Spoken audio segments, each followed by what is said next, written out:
That sucked. That was bad. Oh, that was the funniest thing I've ever seen. Oh, that was not good. We just saw a video. In fact, I'll post it. This is bad. It's funny. It's not funny. It's sad. Let's see, we're live. Okay, so we're live right now, so I'm going to post this. So this will be in the comment sections if you guys want to watch this. While you're watching this, this is a... Oh. You have to watch it to its end. It's a short video. We're live right now, so I'm going to post this. Alright, here we go. Here's the link. God. Feel free to watch that link and let me know what you think. It's It's disturbing. It's sad. It's such a drag. Wasn't really expecting it seeing that when we started this thing. Okay, so Oh, good boy. Okay, you're gonna laugh. oh my god, that is so crazy. It's in the. No, it's not a slow day. It's a good day. What's going on, Kevin, Eric? It's not a slow day at all. It's a rainy day, and it's one of those things. All right. Well, the first thing I want to share is I want to share a couple of thoughts about moving. Having just dealt with a move, I want to give some thoughts that I think people should, if they're considering moving, or if you know somebody who's considering moving, a couple things I definitely would do and I wouldn't do. First thing I would do is I would never move anything again myself. Hire people to do it. You can get them for $10 an hour. Thank you. For sure. Don't ever buy heavy furniture again. There's no need to buy heavy furniture. Heavy furniture is stupid. People buy furniture with the assumption of, the furniture used to be built. It's built for life. You buy furniture. No one wants anything for life anymore. Styles come, styles go. Nobody wants that one 900-pound couch that your grandparents had that was handmade. No one wants that shit anymore. They don't reupholster things. They get new junk. So when you buy furniture, you buy anything, make sure you buy things that are light. Think of what it's like carrying that thing around. Carrying anything upstairs sucks. So yes, buy light things if you're going to buy things. If you're moving, always get new boxes. That's a big one when you're packing up. So everybody has my wife, she's always, she's thrifty as all hell, right? So she wants to be thrifty. So she went and got a bunch of boxes that other people have used for moving. Here's the problem with other people when they've used a box, they don't take care of the box. And I know it sounds stupid, but when you're packing, so the boxes, you get recycled boxes, they have somebody else's packing tape on them. They have the things that are kind of ripped. The cardboard is kind of, destroyed. And somebody else has written kitchen and other shit on it before. So now you get a box that's like a sack tethered with packing paper that other people have used. Yeah. That doesn't stack correctly because all your boxes are different sizes. You get them from grocery stores. Now you got 5,000 boxes, none of them stack. What you do is you get the same box, you spend the money, you get brand new boxes. They're not that expensive. And they all stack. So you get your shit, so you go kitchen, you put all your kitchen shit in there, who cares? And then you stack, the bathroom next to that, the closet next to that. So boxes are a big one for me. I would definitely, and by the way, these are things that we did not do. This is everything we did not do. No. We did the shitty box. I'm like, why are we doing this? Oh, here's another thing. This is a big one when you're moving. If you're going to be unloading a bunch of shit, like if you're getting rid of stuff, when you start boxing, go rent a dump bin and have them place it in front of your house. This one's huge. So you don't have to go to the dump? Yep. So I went to the dump. By the way, so when I moved, I replaced everything in my houses. I replaced my bed frame, my couches, my kids' beds, their frames, TVs, bowls, plates, spoons. Everything we got everything new because it's not that expensive to do. Right. It's really not. And I took 7 trips to the dump. Wow. Okay. I took a couple with you. 7 trips with a dump trailer. So the trailer with a dump trailer, 7 dump trailer trips. Each trip takes an average. It took me an average of 2.5 hours, and it's $30 a dump. So I have $210 in dumps. Yeah. And on 7 trips, I've got a bunch of hours. I've got 20 hours. I've got 2 solid days. It was like losing a whole weekend. Yeah. So you spend a couple $100, you pick up 2 days. So I would always get a dump in, always get new boxes. and hire people. I mean, definitely hire people. And I mean, I'm just talking like if you have anything, if you live like in California or any of the borders, shit, probably any state in the country, I would go hire people who are sitting in the parking lot at Home Depot. Oh, for sure. $15 an hour. Go hire 2-3 people. All your shit's packed. Yeah. You know, speaking of boxes, just an observation. Have you noticed this lately? That when you get something from Amazon, it could be this big, right? This big, and it comes in a box this big with a bunch of foam, or not foam, but the blow up plastic, Right. whatever. These giant boxes and just a little item this big. Yeah.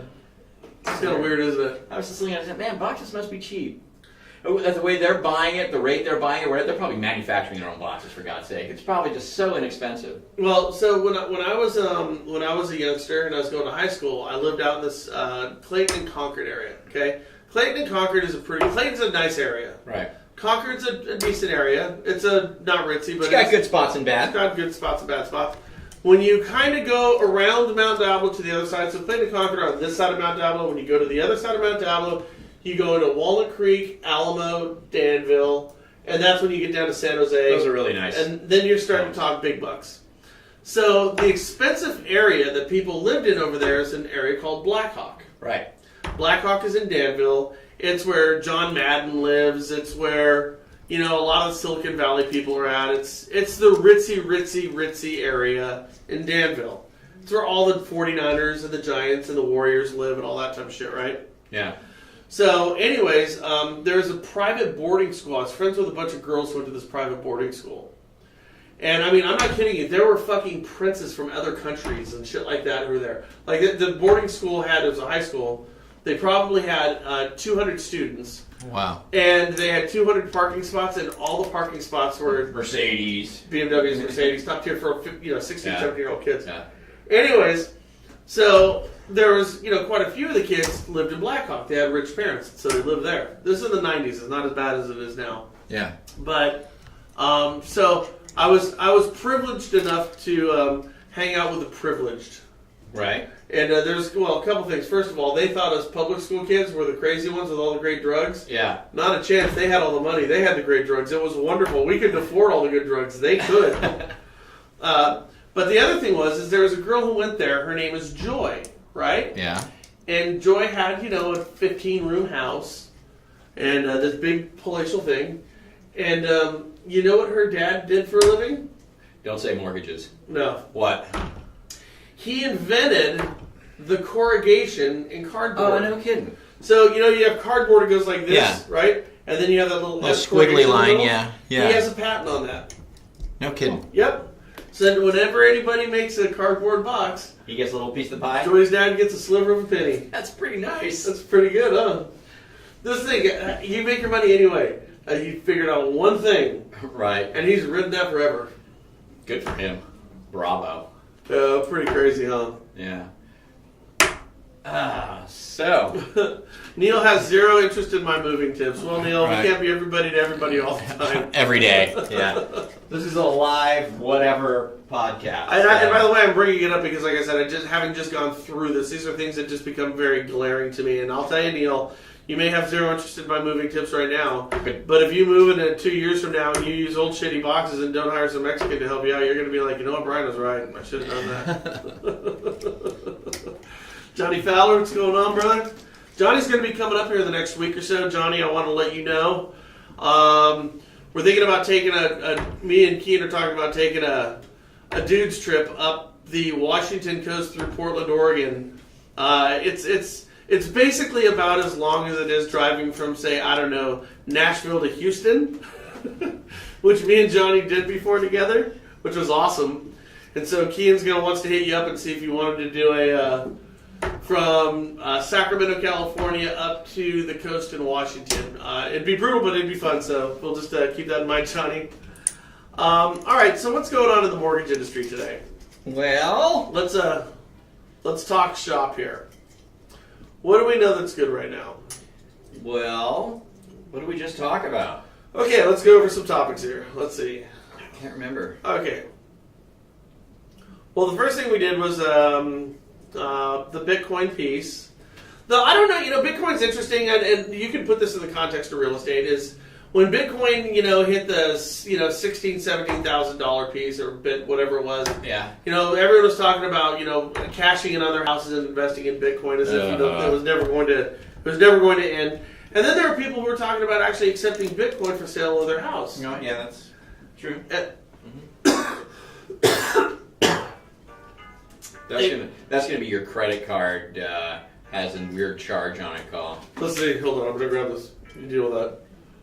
Hello. Oh, yeah. So Bitcoin. Oh, hey. What's going on? Who's this?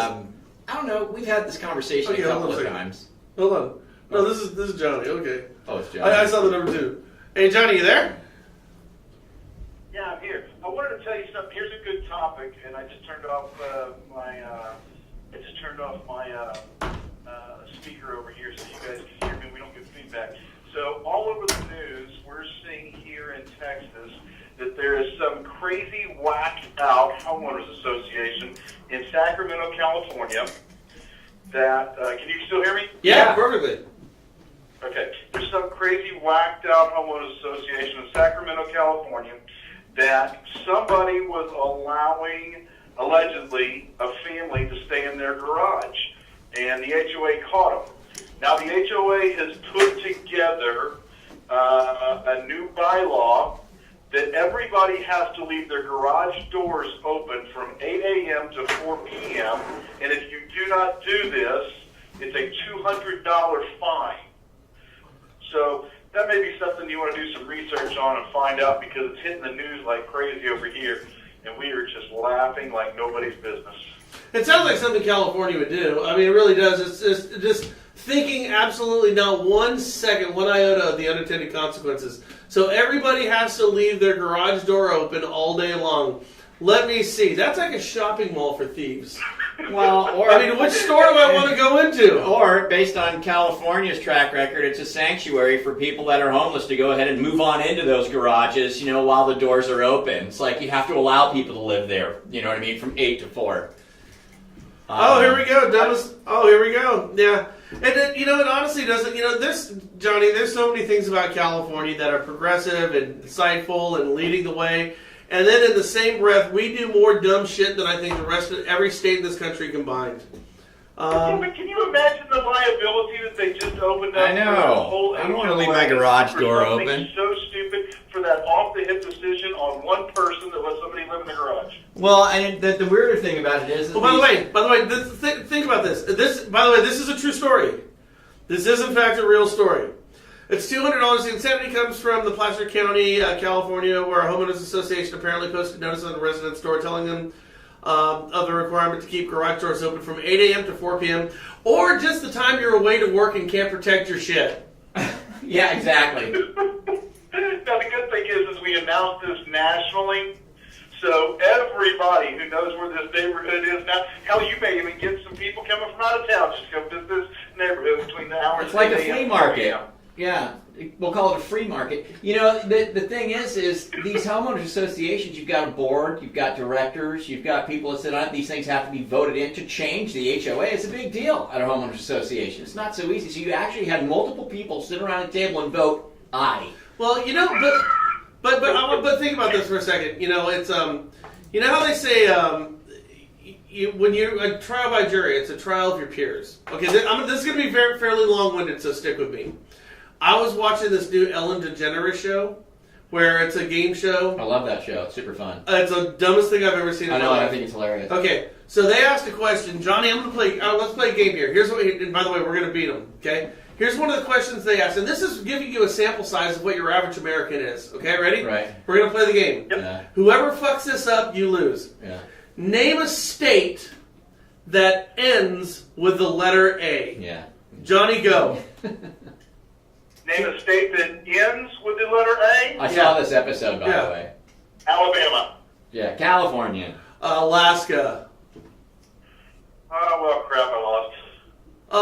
North Carolina, South Carolina, North Dakota, South Dakota. Okay. You know what I mean? Virginia. So anyway, Arizona, Virginia. So here's how the show went. It says, okay, name a state that ends with a letter A, and the person says California. Second person said Alabama. The third person said Oregon. Oregon. It's like, okay, so the second question they asked to see if they can answer, the first person screwed this one right out of the gate. Screwed this one up. I mean, it wasn't a few people. There was supposed to be a round robin. Name a country in Africa. Right. Okay, And and what did she say? the first person said, Africa. And Ellie goes, no, Africa's the continent, honey. It's not the state. So I'm looking at this as like, if this is like, these are people who vote. These are people who are sitting on juries. This is not a jury of my peers. This is not a jury of my peers. And so when you think about it, when you think of juries, okay, and you think of like the OJ jury or any one of these long-winded juries, who has the time to take 6 months off of work? You know, so you can't. No, this is a problem. You can't take 6 months off of work to be on a jury. Okay, so anybody who has these type of constraints, if I sit on this jury, it's going to cause me undue harm because I'm going to lose my job and lose my house and lose my family and lose my kids. No, Right. no, you get that unemployed person who's sitting and watching Ellen DeGeneres' show in the middle of the day trying to figure out a state that ends with the letter A or a country in Africa who can't figure it out. They're the ones who are sitting on these juries, right? Because they Okay. don't have jobs. So bring it home, Brian. It's the same thing with the homeowners associations. It's the people who don't have shit to do with their day. And they don't have They shit. get one little chance at power. They've never had any power in their life. Yep. And they get one little chance at power, and they abuse the shit out of it. So this is happening, and here's how I know it. By the way, it's KCRA is reporting this. That's our local. KCRA is our local news. This is local shit for us right here. And yeah, they say that if you're going to get a $200 fine if you don't leave your garage door open from 8 o'clock in the morning till 4 o'clock p.m. You are inviting criminals to go cases. It is a shopping mall. It's a shopping mall. It's a stupid decision. Well, like What happens? What happens when on the news clip they showed a couple guys with motorcycles? They showed a lot of people that had garages with workshops and tools and things like that. And Totally. What happens when that does get stolen? And you report that to your insurance. Your insurance company says, "Did you do the best you could do to make sure that this wouldn't happen?" And you say, "No, I did not. I followed my HOA rules and I left my garage door completely open, and I left all of the things that you're insuring completely exposed." Well, I agree with you. I mean, I agree. So now, how much of the news down there in Texas is dedicated to stupid shit people in California do? Because I will tell you this: the news in California talks about how ridiculous it is that Texas has so many guns. They do. It depends on where you go. So Houston is a little bit, but if you go into any of the bluer cities, Houston's turning blue, but if you go into any of the bluer cities, like San Antonio, that crazy guy that you guys have out in California that is spending millions and millions of dollars on airtime and crap to get Tom Stein? the president impeached. Yeah, Tom Stein. He is on in San Antonio as much as he is in California, kind of thing. So most everything where I'm at directly is local news, obviously not national. Local news is more about what you guys are going through for the wildfires, what you're going through for the drought, things like that. But every once in a while, when there's something just ridiculously stupid, that's when they show it. Well, I mean, we're not in a shortage for that. Keep in mind, right around the corner from where this happened, I think they're doing it in Sacramento. We talked about this before. There are cities in California that are paying gang members $1,500 a month to not shoot other people. Yeah, they're going to implement that in... They've already done it in Richmond. Yeah, they do it in Richmond. I think they're going to do it in Stockton. Yeah, they're going to do it in Stockton. Yeah. And I think there's in Sacramento they were going to look at I this. thought there was one in Sacramento. Yeah. Where they are literally, if you guys haven't heard this, if you haven't watched this before, we've talked about this, there are cities in California, right around where we live, that are finding the highest probable offenders in these gang-riddled neighborhoods, and they're going to them and they're paying them money, $1,500 a month, tax-free, from the state, from the county coffers, to not shoot people. So if you don't shoot somebody, you get paid $1,500. And in order to police this, to make sure that they're not shooting people, they're taking criminals that are rehabilitated out of prison, ex-gang members, sure that's working out well, they're paying them money to watch these guys. If there's ever been a chance for racketeering, that's it right there. Dude, that is just the Well, most I will tell crazy you this thing. right now. You guys need to get the hell off the phone with me because you got a lot of work to do. There's a lot of people for you to support, and you need to get back to work. I think you're right, Johnny. Hey, listen, we're gonna talk. We're gonna talk with you later on today, because we got to figure out a date for you to come up here. And I don't know if you caught the other part. Kean wants you to road trip in with us to Washington. I think that might be too much of a bloodbath and too long, but we'll chat it up today. Sound good? Now, I'm ready to go to Washington. Let's go. All right, that's later, man. That is so Johnny. Fuck yeah, I'm in. It's totally Johnny. That is too funny. I mean, we spend a lot of, here's the thing. You see this like every year they'll print up like dumb laws that have been passed in all the different states, and like the dumb old laws like you can't ride a horse on Sunday and all that stupid stuff. Yeah. The problem in California is we're implementing a lot of these laws. I mean, they like matter. When I was living in Davis was the first school, the first city that didn't allow smoking in public. That was the big thing. So I remember. You couldn't smoke on the streets. Yeah, it was 50 feet from any door or something like that. So yeah. now you see a lot of that. But to see, the thing is that a lot of other states and cities and counties and municipalities have done that. Right. But Davis has taken it a step further. So Davis, you can't smoke in your own front yard. Right. So like you could own your own property. You could be sitting on your porch. You cannot smoke a cigarette on your front porch. You can on your back? I don't know if you can on your back, but you can't smoke on your own property. Davis also gave somebody a ticket for a noise ordinance for snoring. Somebody was snoring too loud, and their neighbor heard it, and they're actually fined for it. Okay, California. Gotta love it. So you gotta get taken off here, don't you? Yeah, I gotta go now. In fact, might as well just keep moving. All right, so if you guys want to call in here, I'm going to sit around and chat with you for a few minutes and go over a couple of topics. Hey, let them know about the webinars we got coming up. Angel Oak and Liberty Home Equity. That's right, we will. And if anyone wants to call in and talk about something else here for the next 15, 20 minutes, that's cool, but I do have some topics that I'm going to I cover will here. see you after lunch. All right, buddy, sounds good. Okay, now this is pretty interesting. Speaking of states and speaking of parties and taxes are a big thing right now, especially in the housing industry. I thought this was interesting. You always hear that some people, it really comes down to, do the rich pay their fair share?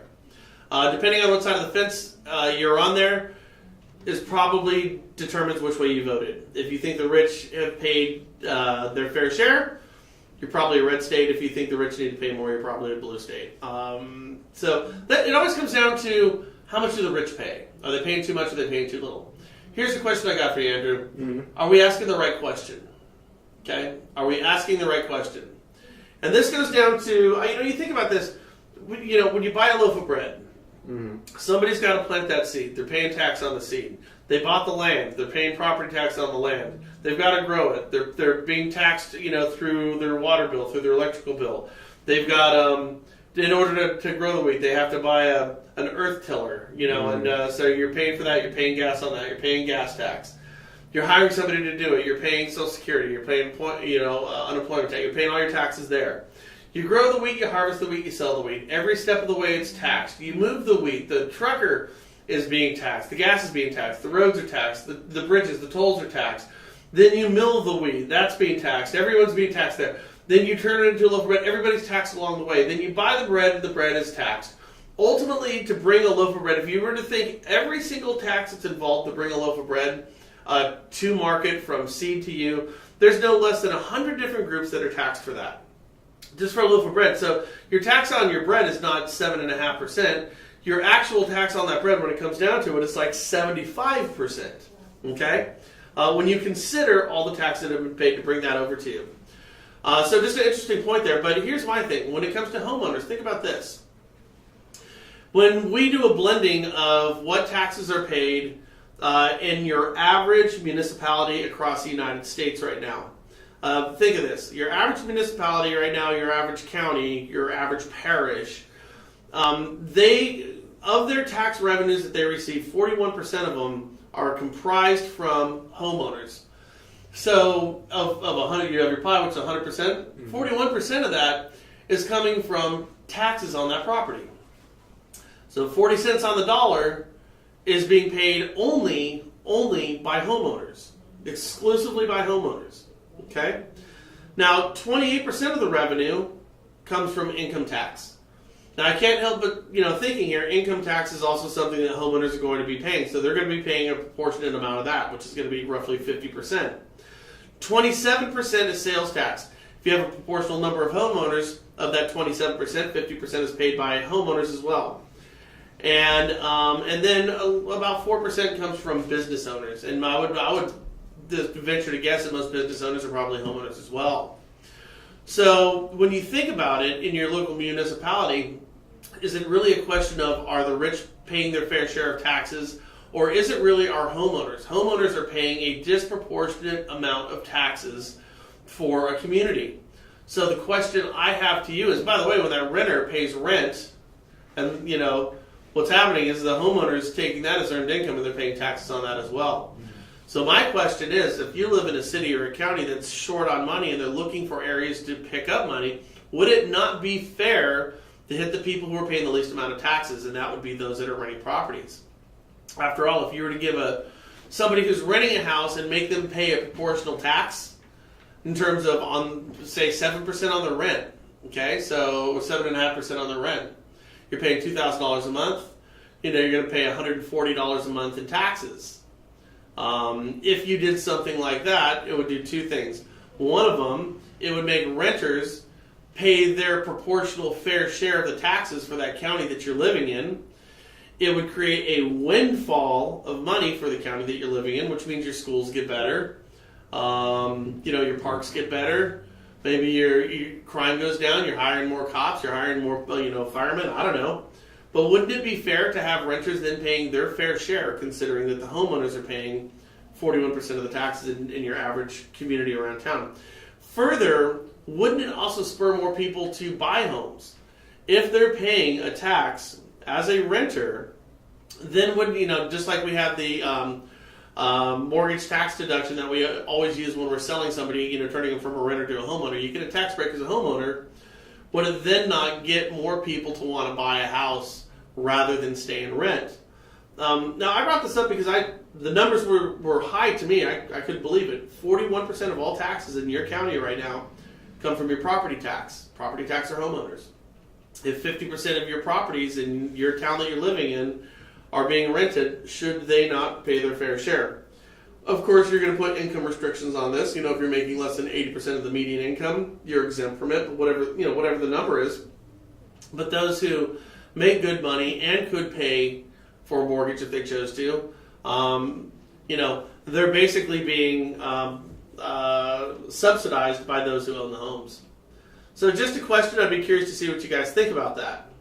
Should renters have to pay tax, or should they not have to pay tax? And if you have any thoughts on this, again, you can call in at 707-330-1272. Let's see.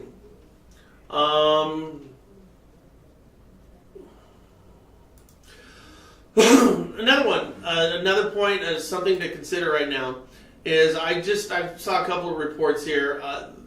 The Silicon Valley, San Jose, in that area, is projected to increase in values. Property values are projected to increase in value by 9%. They look at a number of different variables with these type of things. They're going to be looking at job opportunities. They're going to be looking at businesses. Are they coming in? Are they going out? A number of different variables that go into it. But all prognosticators are saying for San Jose it's going up by 9%, I think, which tops the country right now. But in most, if not all, major metropolitan areas, we're looking at home values to continue to increase. In our area, it's looking at going up 4 to 6% over the next year. I'm seeing 4 to 6% in an area where your average person can't afford to live in this community. In Vacaville, California, your average person can't afford to live here. I know that's not the case in every city across the country, but in almost every city, we're looking at home values to increase. Now, when you think of the lead up to the meltdown that we had in 2008, how many people truly saw the collapse coming?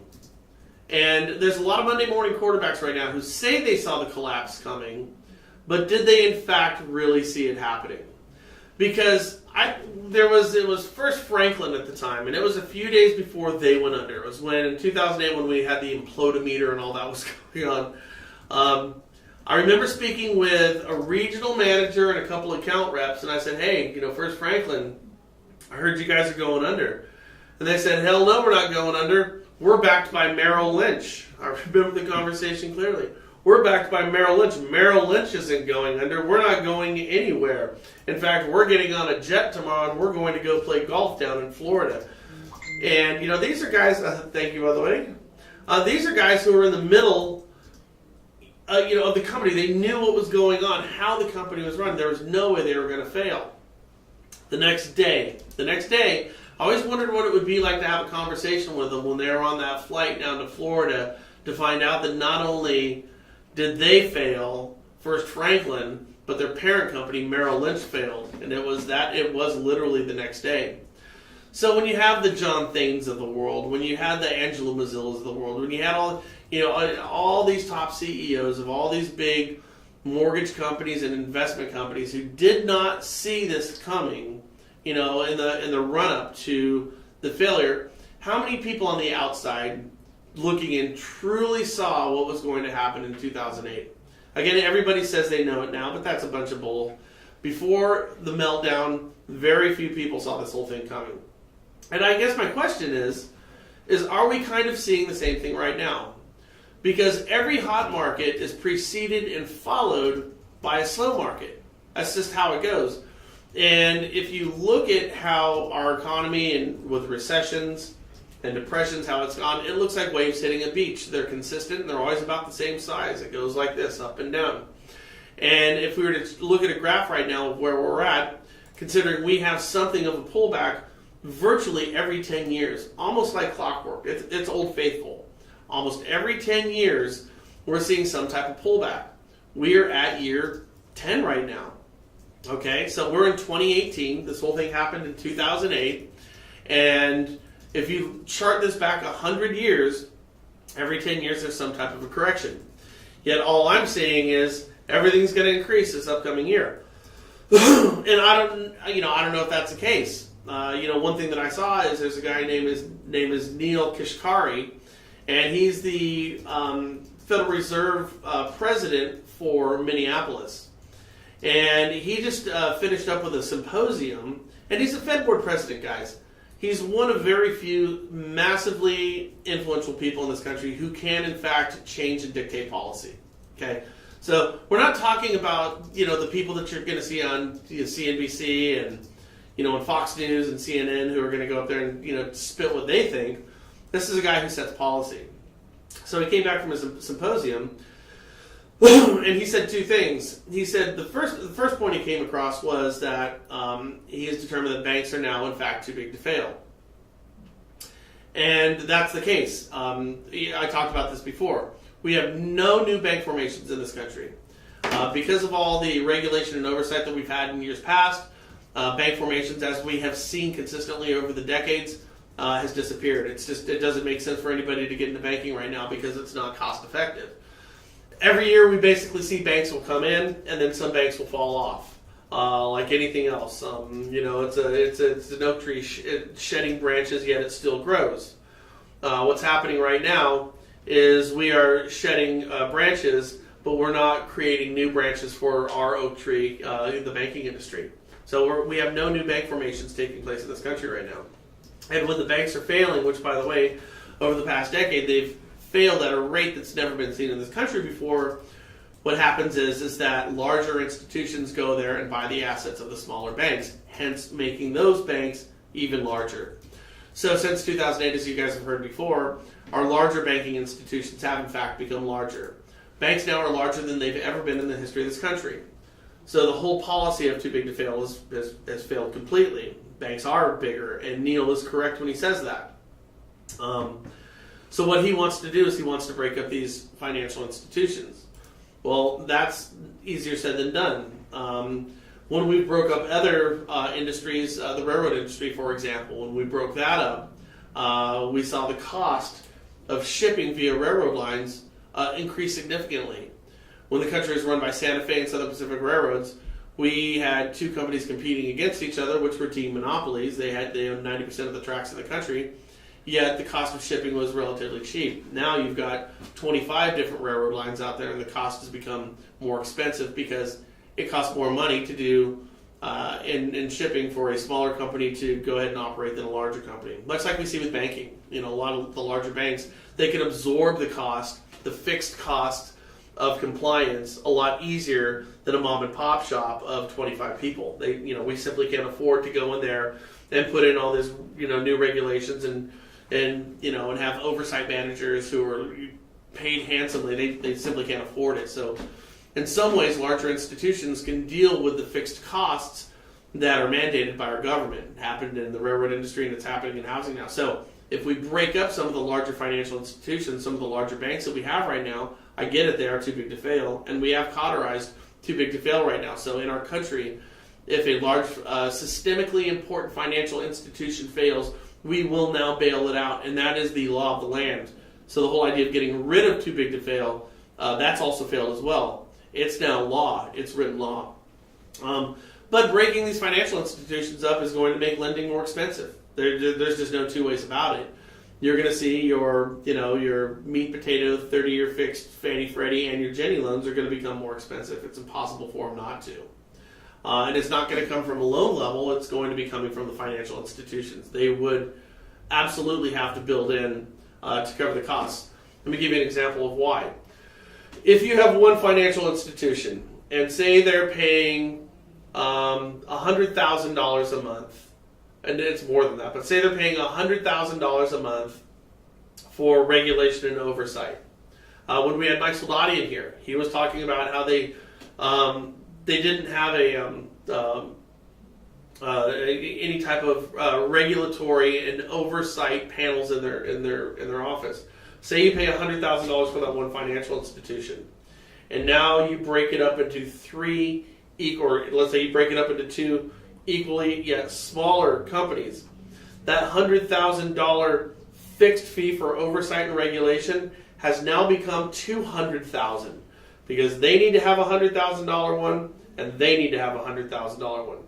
So let's say we break this financial institution into three pieces. 1, 2, 3. Now that $100,000 fixed fee has to go $100,000, $100,000, $100,000. So the cost of oversight has tripled from breaking up that one large financial institution.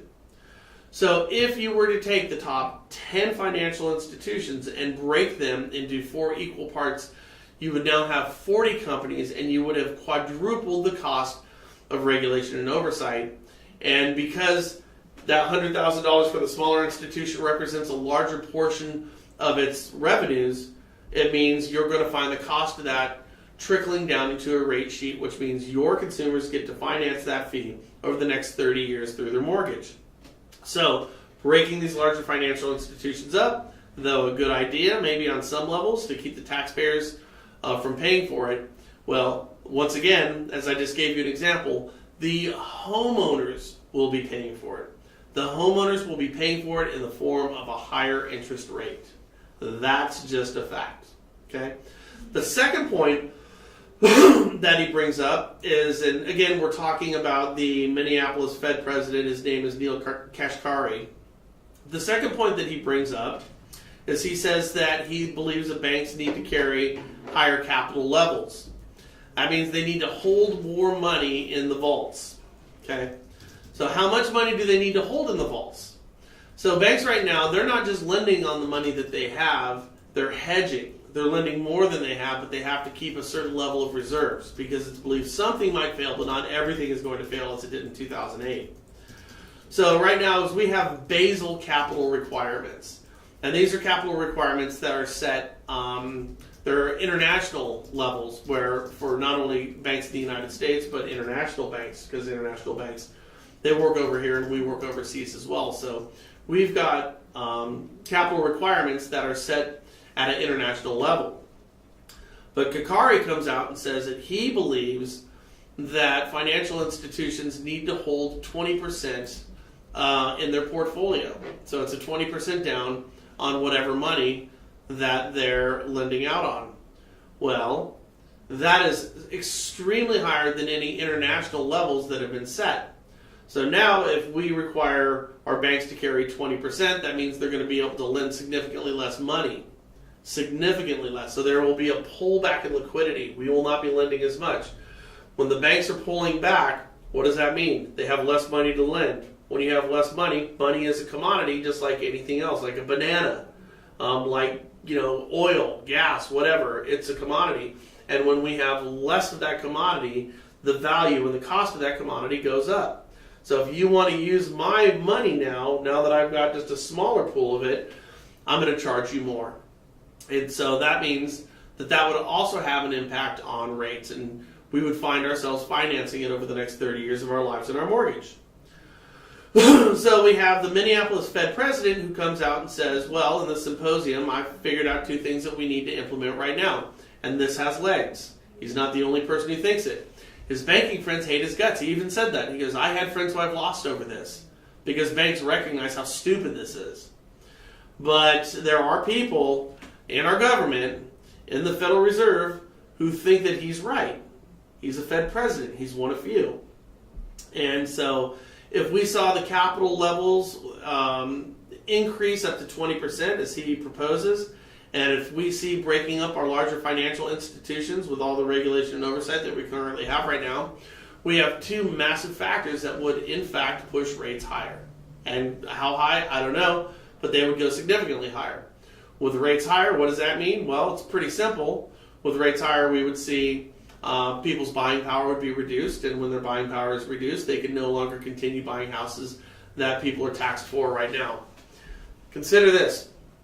In this country right now, the average front-end ratio for the median income on a median house right now is 40%.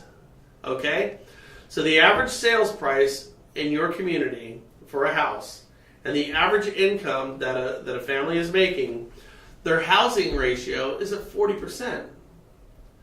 Now, with a housing ratio at 40%, it's almost an unqualifiable loan. Back in 1998, your qualifying ratios for any of your Fannie Freddie deals were 28 over 38, something like that. 28 over 30. I know it's 38 on the back end. So all your bills and your housing could not exceed 38% of your gross income. That's 38%. If you wanted to push that to 40 or 41, you had to have massive compensating factors. But right now, what we're seeing is that the average house, the housing expense for your average person buying an average house in your community right now is at 40%. What that tells me is people can't afford to buy in the communities that they're living in right now. If Kakari has his way, he's going to push interest rates up, which is going to push that housing ratio up, which means it would be more difficult for people to buy houses. And if we saw this happen, all the prognosticators who are talking about a market that's going to increase, here in San Jose by 9%, we're going to see that thing not only stagnate, but possibly reverse itself and see that 10-year correction that I've been talking about. Virtually every 10 years there's some sort of a correction. So my question to you is, can we not find as much, if not more, anecdotal evidence that would suggest that a market correction is coming, if not in 18, then in 2019? And if that's the case, what does it mean for your business? As a loan officer right now, what does it mean for your business if we do have one of these market corrections? And if somebody wants to call in and let me know what their thoughts are on this, so the number is 707-330-1272. That's 707-330-1272. In some bad news today, we saw, let's see, where is her name? Let's see if I can find it. One of the architects, where is her name? I don't see it on here right now.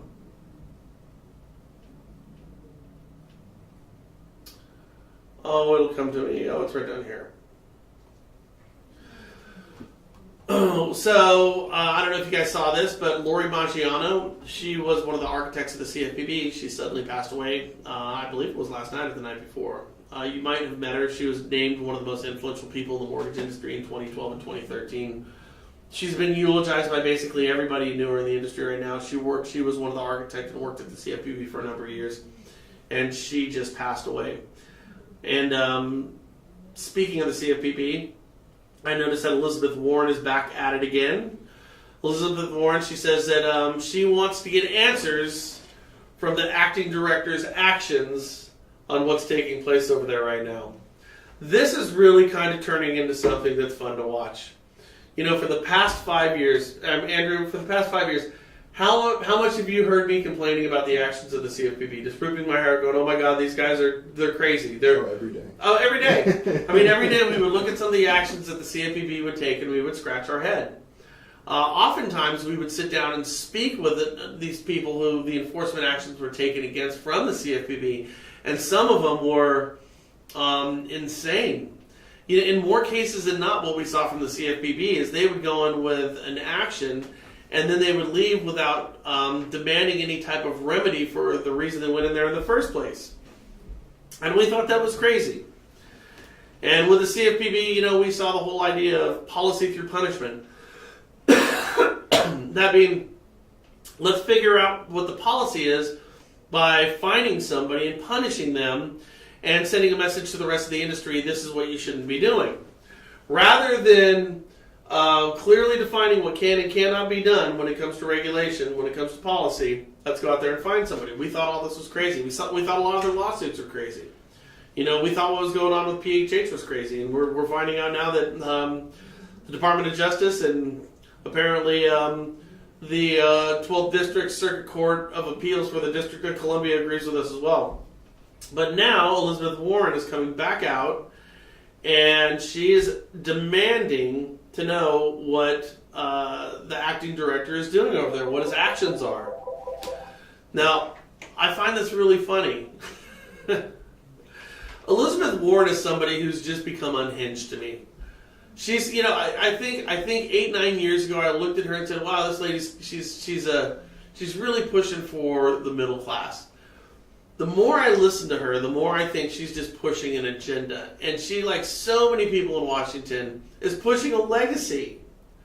And her legacy is wrapped up with the CFPB. She is the architect. You know, she was one of the first directors of it. She was instrumental in picking Richard Cordray. She wrote it all the way from Harvard Business School to a seat in the Senate, where she resides right now. So now she's seen her legacy, which is wrapped up in the CFPB, being taken over by Mick Mulvaney, who's on record for saying he thinks that the CFPB should be dismantled, and it's ridiculous that it exists, and that it's ridiculous with how much power he wields. He now runs the whole thing. And as we said on today's show, we got a gal with the last name of Monk, who worked with Jeb Hensarling over in the House Financial Services Committee. And she's a prodigy of Jeb's, who is equally bullish on dismantling the CFPB.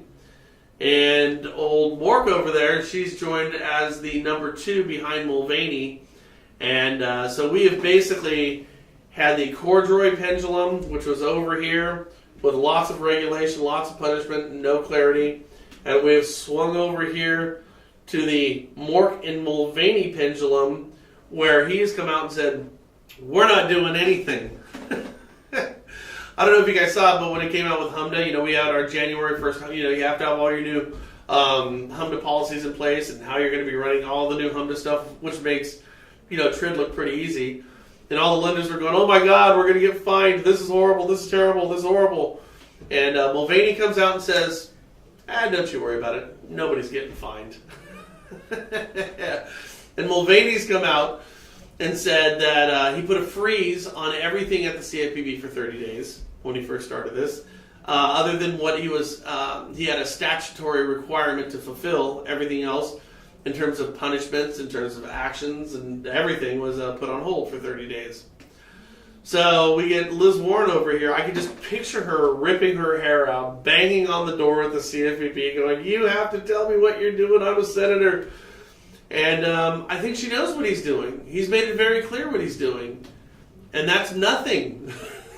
He said, "I'm doing nothing. You don't need to go to the CFPB to find out what they're doing. You can come to me." He's in fact said that they're doing nothing right there over at the CFPB.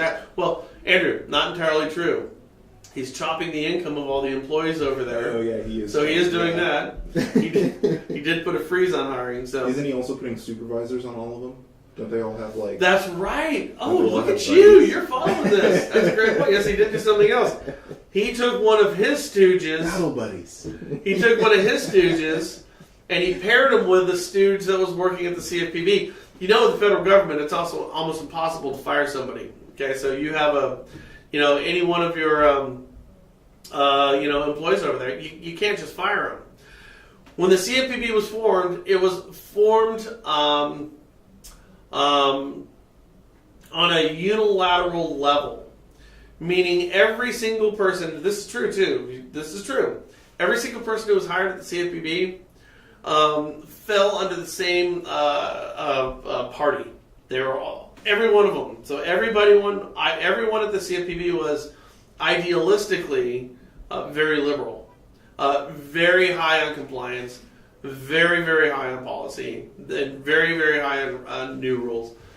In fact, every single penny that was spent on the last election was given from every single employee who gave $1 for the last election. Every single dime went to the DNC. None went to the RNC, which I thought was kind of funny. So, anyways, so Mulvaney gets in there. You can get Mork and Mulvaney in there.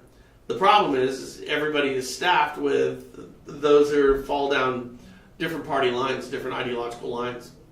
So because Mulvaney can't fire everybody, he put a freeze on hiring. But what he did do is he took somebody who agrees with him and he enforced a buddy system to make sure that whatever's taking place at the CFPB is going to be what his will is, and he basically doesn't have a team that's trying to undermine him at every corner. So I thought that was pretty interesting. So we have those things that are going on right now. And those are interesting because a lot of this is going to affect what's taking place in 2018 for us. I think the change at the CFPB is going to be a little bit of a relief for us. I think it's going to allow some of the companies that we work for to go ahead, and particularly in marketing, particularly when it comes to RESPA, it's going to allow for folks to maybe loosen up a little bit and pin your ears back there and start to do some real unique individual marketing. How RESPA had set previously, it helped the big institutions. With Wells Fargo, all they want to do is promote the wagon. Wells Fargo, the brand is the most important thing. Bank of America, the brand is the most important thing. Citibank, the brand is the most important thing. Chase, the same thing. It's the brand. You're buying into the brand. You believe in the brand.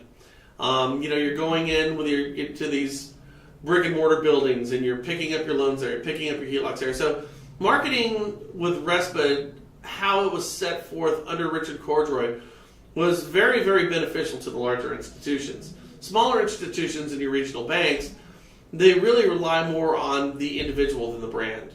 It's not necessarily, mortgage company ABC, but it's the John Smith behind it who's doing his own personal marketing in his own local community. And that's what RESPA was really kind of pushing people off on. But I think now with the changes that we're seeing at the CFPB, it's going to really allow for lenders to go out there and market themselves a little bit more aggressively and responsibly. And that's a good thing for those who want to hustle and want to do a good job and get ahead in 2018. I think this is going to benefit you. For those of you who don't really look at marketing as part of what you do, it won't really have that much of an effect. But that is really something to consider. So I think there is a great benefit there. I think we are going to see some changes that are going to make rates increase. I don't necessarily think they're going to be market conditions. I think they're going to be imposed on us by folks like the Minnesota Fed president. Changes like that are going to be imposed on us that are going to force rates to go higher. Rates going higher are going to reduce people's purchasing power. It's going to bring the cost of houses down. And frankly, that might not be a bad thing. If we bring the cost of houses down, some of those who think that it's a good time to sell are going to want to sell their house before, properties plunge even more. I think a lot of reasons why people are selling their houses right now is because everybody's telling them that this is just warming up. I'm telling you, I don't think that's the case. So that could be a mixed bag for you guys. But in 2018, we have a lot of interesting stuff going on for us. Like I said yesterday, my goal right now is to do one thing a day around my house, and then have my great workshop. I need to have a place where I can work, so I can go ahead and identify those one thing a days that I need to do. I need to identify them the day previously, and I need to go out and do it. If I do one thing a day, my house looks different in 6 months. It's the same thing with our business. If you can pick that one thing a day that you can do, that you're not doing today, and And make sure you do it. Identify it the night before. It could be a new technology. Maybe the first thing you're going to do is I'm going to identify a new technology that I want to work with. Maybe that's it. So go find and go to some of these forums and some of these groups and talk to the people to the left or the right of you who are succeeding right now. What are you using that I'm not using? Identify that marketing piece that you're going to use or that marketing strategy that you're going to use. Maybe that's day one. Maybe day two is starting to learn about it. Figure it out. Start to, does it require software? Is it just a change in behavior? Whatever it is. Maybe day three is hitting the streets with it a little bit. One of my friends, Chad Prio, he came up with a great line, imperfect action. When you're, as a loan officer, you go out there and your actions, they don't need to be perfect. Imperfect action, go out there and figure out how to do it on the fly. Don't wait until you're an expert on something until you go ahead and apply that towards your business. Go out there and fail with it a few times. I've said this with our cold calling. If you don't cold call, your first 50 cold calls are going to be horrible, but you'll never get good at it until you burn through those 50 bad ones. With a technology, maybe you don't know everything and how it works, but maybe there's one thing you can do with it. We see this with Listing Booster. If you can pick one strategy with it and run with it, you can succeed. You don't need to learn the other ones. So maybe your idea is to pick that one product or that one strategy.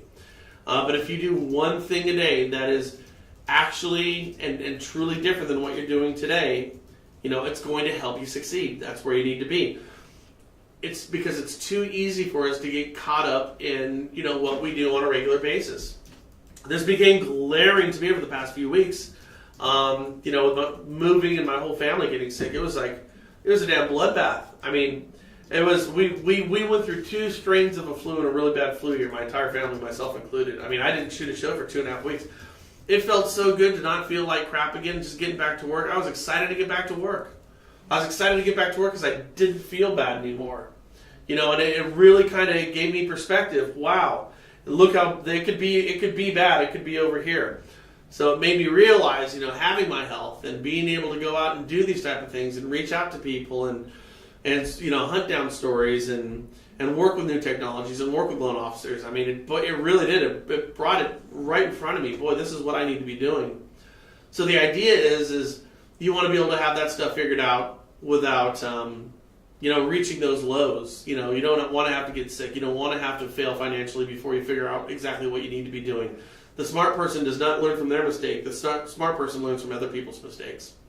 So that would be my one word of advice to you guys today. Pick that one thing a day. One thing a day that's a little bit different than you did yesterday. And keep doing that. Identify it the night before. Wake up the next morning and have that first thing on your mind. I am going to do this today. And it could be a lot of things. So with that said, we're going to let you go. Frank had to take off early. He had some things to do. Me and Andrew are going to go pick up a little bite to eat here. We'll be back at 11 o'clock. No, we won't. Tomorrow we're going to be up in Sacramento at Metro, their multiple listing system, talking with them about why they need to implement a new technology. So do as I say. Get out there. And that's exactly what we're doing. We're hitting the road. We're talking with people and telling them why our products are superior to others. You as a loan officer or a real estate agent, do the thing that we're doing here. Go out there and go to that office, go to that person and say, you need to be using my services and let me give you the compelling reasons why. With that said, guys, thank you so much. We'll be talking with you again on Thursday. So Thursday at 11 o'clock Pacific time. With that said, everybody, make it a great and productive day. We'll talk to you soon. Thanks. Boom.